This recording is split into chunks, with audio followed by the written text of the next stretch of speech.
우리가 다음 주일이면 성탄주일 예배, 그리고 25일은 성탄주일, 주님께서 이 땅에 오신 것을 우리가 기념하고 감사하고 함께 기뻐하는 그러한 절기입니다. 오늘 읽은 이 이사야 9장에 있는 말씀은 이스라엘 백성들이 바벨론의 포로로 생활하고 있는 그런 처참한 환경에서 이제 메시아 그리스도께서 이 땅에 오실 것을 미리 예언하는 예언의 말씀이었습니다. 전에 고통하던 자에게는 흑암이 없으리로다. 옛적에는 여호와께서 스불론 땅과 납달리 땅으로 멸시를 당케 하셨더니 후에는 해변길과 요단 저편 이방의 갈릴리를 영화롭게 하셨다. 이제 새로운 시대의 도래, 그것이 기쁜 소식으로 우리에게 다가오고 있습니다. 어제와 다른 오늘을 예언하고 있죠. 스불론과 납달리, 옛날에는 멸시를 당하던 그런 땅이 후에는 이제 영화로운 길이 될 것이라는 것을 말씀하고 있어요. 스불론과 납달리는 아수르의 정복 땅에서 그 지배 아래에 있는 서름받는 땅이었습니다. 그리고 해변길은 옛 대상들, 다메섹에서 왕래하던 번성한 대로가 있는 곳을 얘기를 하고 있죠. 요단 저편 이방 갈릴리, 대상들이 지나던 길에 있던 지방들입니다. 한때는 번성하고 자유롭고 흥황했던 곳이 지역이 멸시를 당하고 있습니다. 그러나 그것이 옛날 이야기가 될 때가 온다고 하는 것을 예언하고 있습니다. 성탄의 기쁜 소식은 우리 어렵고 힘든 또 어두운 그런 처지에 있었던 우리 삶에 예수 그리스도께서 오심으로써 새로운 시대가 열리는 것을 말씀하고 있습니다. 이미 그 복음이 2000년 전 이 땅에 예수 그리스도가 오셨을 때 성취되었고, 그리고 그로 말미암아서 그 예수 그리스도를 영접하고 그 삶이 우리 삶에 또 우리 지역에 또 우리 사회에 임하게 될 때 그 주님께서 주시는 그 영화, 그 축복을 누리게 되었던 것을 오늘 우리는 다 알고 있습니다. 이제 이 성탄 기쁜 소식이 이제 앞으로 오는 우리의 셀레브레이션을 통해서 지난 2000년 전에 있었던 하나의 이야기가 아니라 오늘 내 가정에, 그리고 내 삶 속에, 그리고 우리가 함께 사는 사회에, 그리고 우리 교회의 기쁜 소식이 되시기를 축원합니다. 전에 고통하던 자, 이제는 흑암이 없을 것이라. 옛적에는 그렇게 수모를 당하게 했지만은 그러나 이제 새롭게 영화롭게 해 주실 것이라고 하는 예언입니다. 예수 그리스도께서 우리에게 오셨을 때 우리의 삶은 새로운 장을 열게 되는 것입니다. 흑암에 행하던 백성이 큰 빛을 보고 사망의 그늘질 땅에 거하던 자에게 빛이 비친다. 이제는 이것이 복음이요 기쁜 소식입니다. 우리에게 새 시대가 왔구나, 새 광명의 때가 왔구나. 단순히 어두움의 빛이 아니라 찬란한 아름다움, 밝게 비춰서 보는 사람들이 우러러 볼 만한 그런 시대가 우리 앞에 전개된다고 하는 말씀입니다. 주님께서 우리에게 오셔서 빛으로 우리에게 임하시게 될 때 그런 새로운 변화의 삶이 일어나게 되는 것입니다. 참 아름답다. 저것이 어떻게 저렇게 아름답게 변했지? 저 빛이, 저 아름다움이 웬일이지? 사람들이 감탄할 만한 그런 곳이 되어야 됩니다. 여러분의 가정에 지금 우중충하고 어둠이 있었다고 하면 이제 예수 그리스도의 빛이 여러분의 가정을 비춰서 완전히 새로운 시대를 열게 되시기를 주의 이름으로 축원합니다. 우리의 삶도 마찬가지예요. 개인의 삶에도 어둡고 음침한 골짜기를 다니던 우리의 삶이었다고 하면 이제는 삶에도 주님의 빛으로만 해서 새로운 영광의 시대가 열려지게 되기를 바랍니다. 우리 교회도 마찬가지예요. 우리의 새로운 시대가 왔지만 예수 그리스도의 빛이 우리를 비치지 않고는 우리에게는 새로운 시대가 열리는 것은 아닙니다. 언제든지 새로운 것이 올 때 단순히 시간이 바뀌었다고 오는 것이 아니라 예수 그리스도께서 우리에게 오시고 그 예수 그리스도의 빛을 우리가 영접하고 받아들일 때 그 일이 우리에게 일어나는 것입니다. 전에 고통하던 자, 전에 어둠에 거하던 사람, 전에 사망의 그늘에 거하던 자, 이제는 이전과 지금이 다른 시대가 된다는 얘기예요. 내가 살고 있는 현 주소가 어느덧 왜 내가 여기에 와 있지 하고 물어볼 때 지금 어디에 있습니까? 만약에 옛날에는 영화로웠는데 지금은 어둡다고 합니까? 아니에요. 이제 예수 그리스도로 말미암아서 새로운 시대가 열려지기를 바랍니다. 영원한 이방인처럼 우리들이 집시처럼 떠다녀버리고 있었다고 하면 이제는 예수 그리스도를 통해서 참다운 영원한 집을 우리가 찾을 수 있어야 되는 거죠.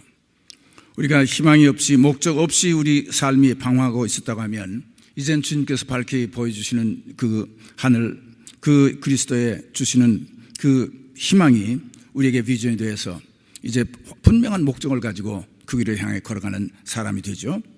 아무리 괴롭고 처참했던 과거였다 할지라도 그것이 과거라는 시간으로 바꿔주고 그리고 밝은 빛이 현재 내 삶을 비추게 될 때 우리에게는 새로운 시대가 열립니다. 시대를 바꾸고 삶을 바꾸는 그 시간이 도래했습니다. 어둡고 기나긴 고통스러운 밤이 다시 지나고 새날이 밝게 됩니다. 그러나 그것은 그냥 오는 것이 아니라 예수 그리스도께서 오실 때 그리고 빛으로 우리에게 임하실 때 그 일이 일어나게 됩니다. 주님께서 빛으로 오셨다고 말씀하시고 있어요. 그래서 사망의 음침한 그늘, 흑암에 행하던 백성이 큰 빛을 보고 사망의 그늘진 땅에 거하던 사람에게 빛이 나타났다라고 말씀하죠. 세상에 요한복음에 보면 빛이 왔지만 그 어두움이 빛을 깨닫지 못했다고 그랬어요. 빛을 받아들이지 않으면 밝게 밝혀지지가 않는 것입니다. 실제로 해변길, 요단강길이 영화롭게 되기 전에 그곳은 많은 대상들이 지나다던 길이었습니다. 길목이었어요. 아수르, 바벨론 쪽에 있는 또 애굽 이 길을 정말 값진 물건들, 보화들, 또 아름다운 옷들, 무역하는 상품들을 대상들이 낙타에 싣고 통과했던 지역들이에요. 그런데 아무리 아름답고 값지고 굉장한 물건들이 그 앞을 지나갔어도 통과하는 길이 되어버리고 나면 아무런 소용이 없습니다. 그 부귀를 누릴 수가 있는 곳이 아니에요.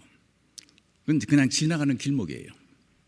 그리고 부를 누리고 그 아름다움을 만끽하고 그리고 좋은 것들을 가지고 누리고 살 수 있는 땅은 그것이 풀려서 그 안에서 서로 교환이 되고 그래서 자기 삶에 그것이 적용되고 쓰여질 때 그것은 문명이 이루어지고 아주 아름답고 부한 영광스러운 그런 삶들을 살게 되는 것이죠. 그러나 수많은 그 대상들이 그 굉장한 것들을 싣고 그 길을 아무리 많이 통과해 지나갔다 할지라도 그것에는 아무런 의미가 없는 것입니다. 우리가 빛이 예수 그리스도께서 빛으로 이 세상에 오셨습니다. 그런데 예수 그리스도께서 빛으로 오시는데 그 빛이 우리를 통과해버리면 소용없어요. 그 빛을 우리가 받아들이고 이곳에서 그 빛이 밝게 비춰질 수 있어야 된다는 얘기예요. 저는 그 우주 그 비행사들 더군 그 인공위성이 올라가고 그래서 우주 사진들이 우리에게 전개될 때 한 가지 놀라운 것을 보는데 뭐냐면 그 찬란한 해가 태양이 빛을 보내주기 때문에 우리 이곳에는 굉장히 밝게 살고 있습니다. 지상에서는. 그런데 그 빛이 통과하는 우주는 공간은 어둡다고 하는 사실입니다. 빛이 통과를 했는데 해양에 더 가깝기 때문에 더 밝아야 될 거 아니겠어요?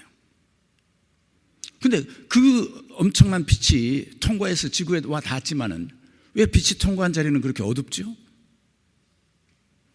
반사체가 없기 때문에 그래요. 대기권에 빛이 들어오기 시작하면 이제 작은 파티클들 이런 것들이 있고 그 다음에 땅에 도착하면 우리 사람이 있고 모든 물건들에 의해서 빛이 반사가 되기 시작해서 이것이 밝아진 겁니다.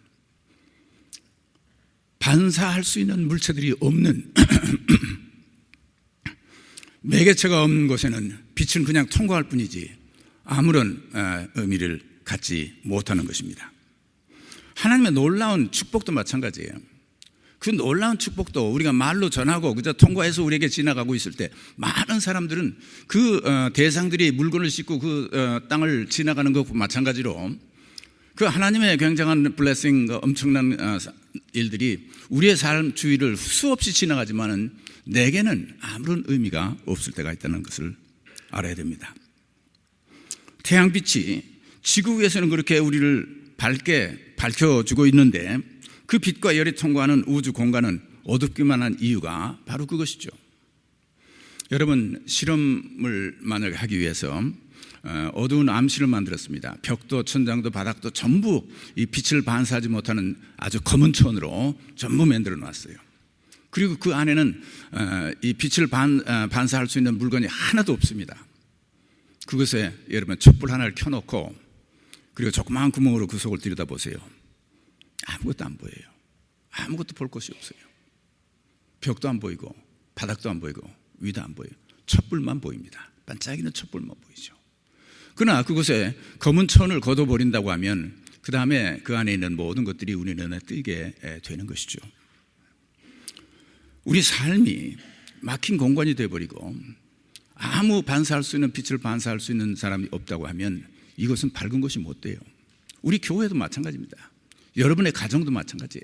예수 그리스도의 밝은 빛이 여러분의 가정에 왔고 여러분의 마음에 도달했고 그리고 우리 교회, 우리가 사는 사회에 왔지만은 만약에 우리들이 그 빛을 반사하지 않는다고 하면 이것은 어두운 뿐입니다. 빛은 우리를 통과해서 다른 곳에 가서 빛이 밝게 비치게 되는 것이죠.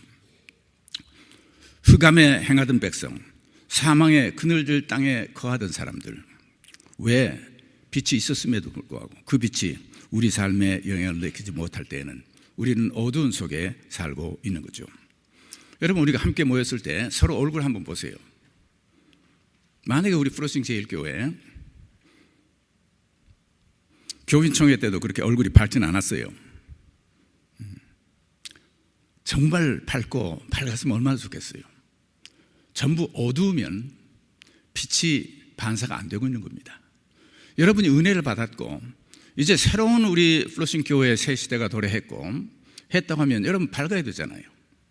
그래서 그 밝음이 서로 비춰서 우리 전체가 환하게 밝아져야 되는 것이죠.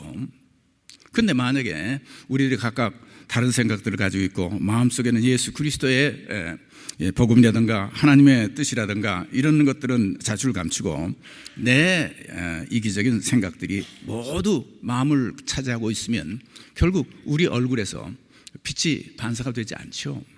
그러면 비록 우리는 예수 그리스도의 복음을 얘기를 하고 있고 사랑을 얘기하고 있고 우리 교회의 미래를 얘기해도 그것은 우리들의 얘기일 뿐이지 하나님께서 우리에게 주시는 이 빛이 우리에게 와서 이제 이곳에 정착해서 이곳을 밝히는 역할은 하지 못하는 것이죠.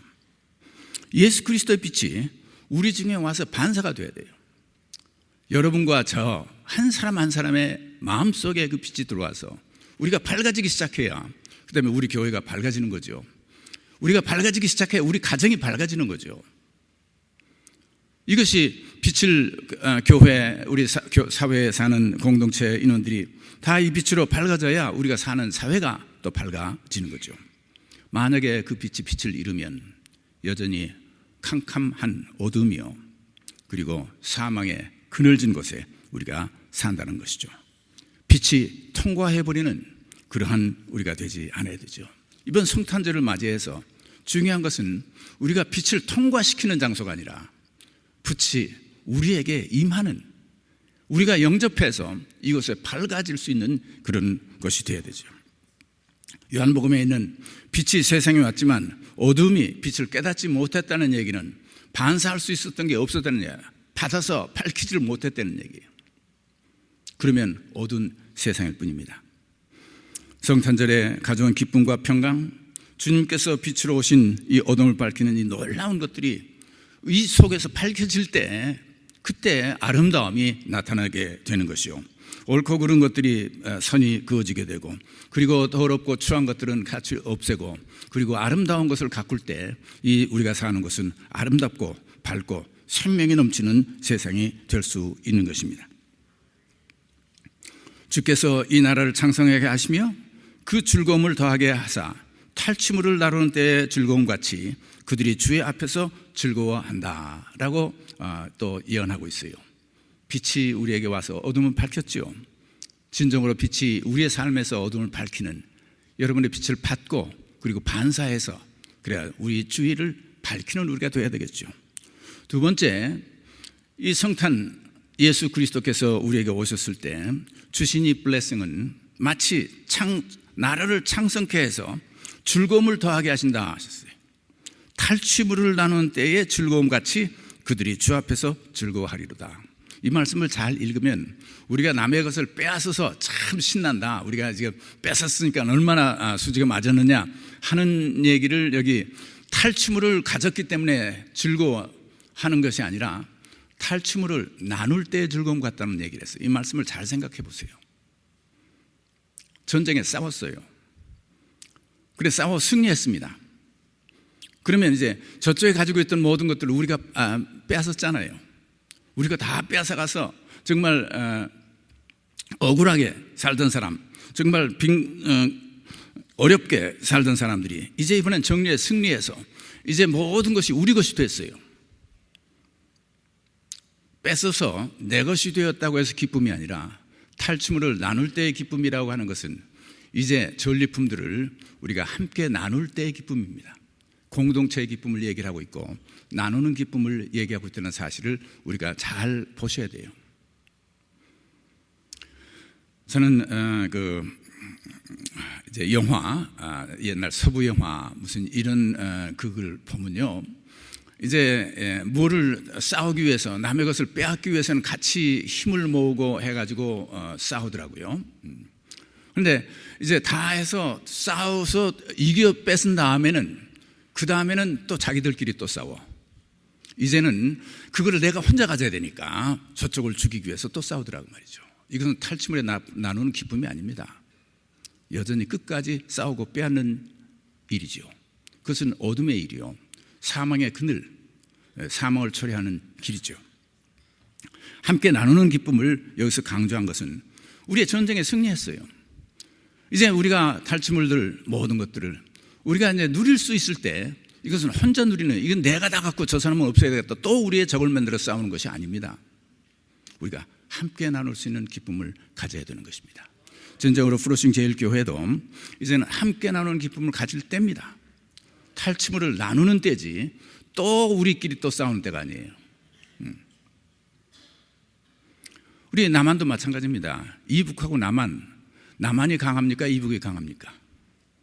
여러분, 남한이 강하다고 하죠. 그런데 제 걱정되는 게 하나 있어요. 남한이, 이북은 아무리 독재를 하고 그렇다 해도 딸딸 뭉쳐 있습니다.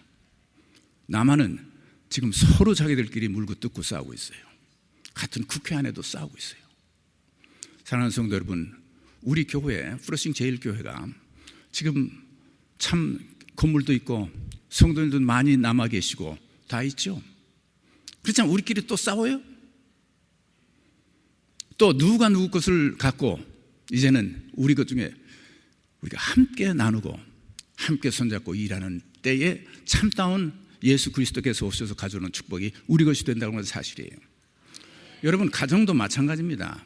가정도 결혼해서 가정을 이루면요, 이제는 함께 나누고 사는 부부가 되고 식구들이 되어야 되는 것이지, 그 중에서 누가 이기고 누가 패배를 할 수 있느냐, 그래서 이 가정에 있는 많은 좋은 것들을 내가 혼자 독차지하려고 하는 그 싸움이 가정 안에서 이루어진다고 하면 그 가정이 결국 깨지고 말아요.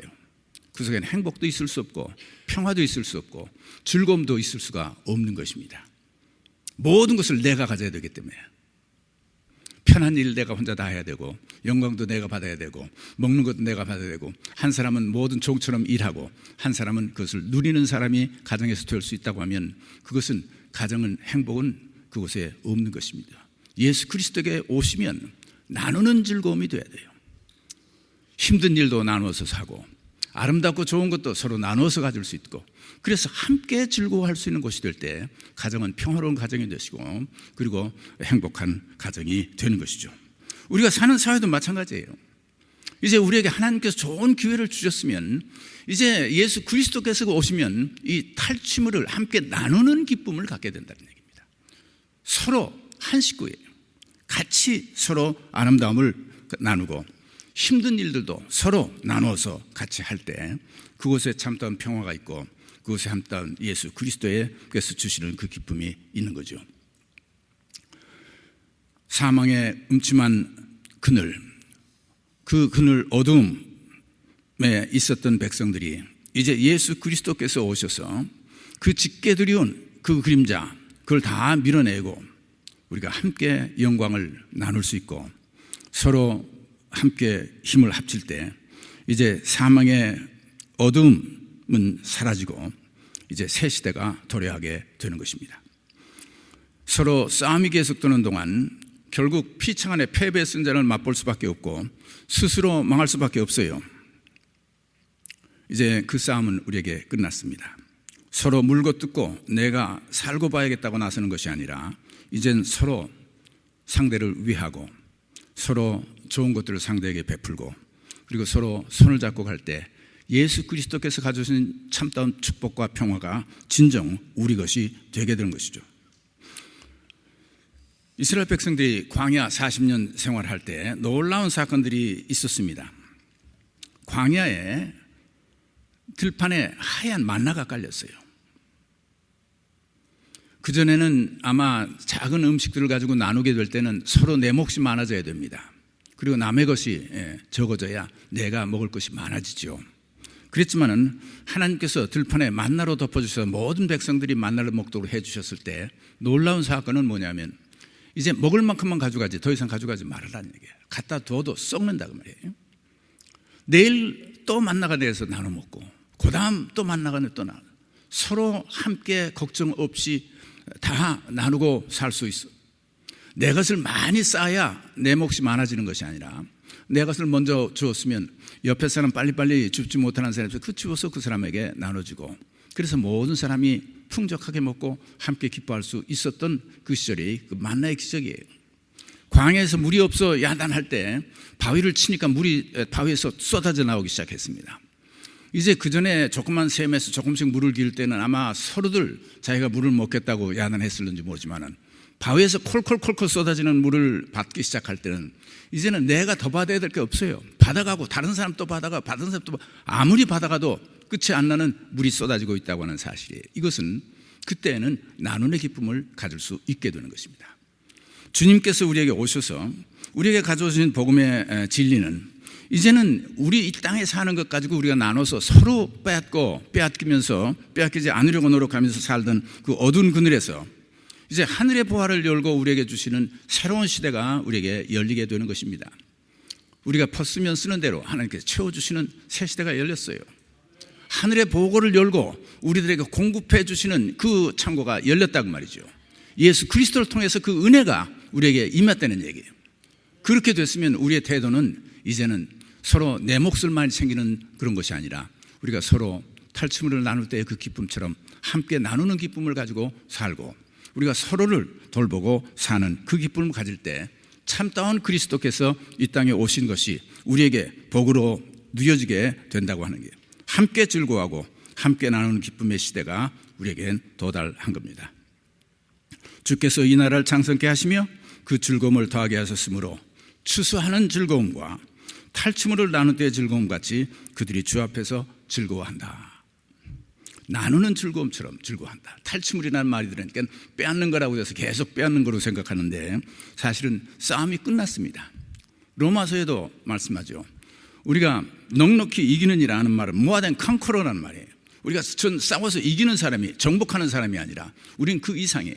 정복하기 끝난 다음에 참다운 평화를 누리는 시대가 왔을 때 우리가 평화롭게 나누고 살 수 있고 함께 즐거워하고 살 수 있는 그 시대가 도래했다는 것입니다. 우리는 계속 싸우는 사람들이 아니에요. 우리는 평화를 위해서 평화를 누리고 사는 사람들이죠. 하나님께서 이 세상에 주신 가장 귀한 선물 예수 그리스도십니다. 이는 한 아이가 우리에게 낳고 한 아들을 우리에게 주신 바 되었는데 그 어깨에는 정사를 메었고 그 이름은 기묘자라 모사라 전능하신 하나님이라 영존하시는 아버지라 평강의 왕이라 할 것입니다.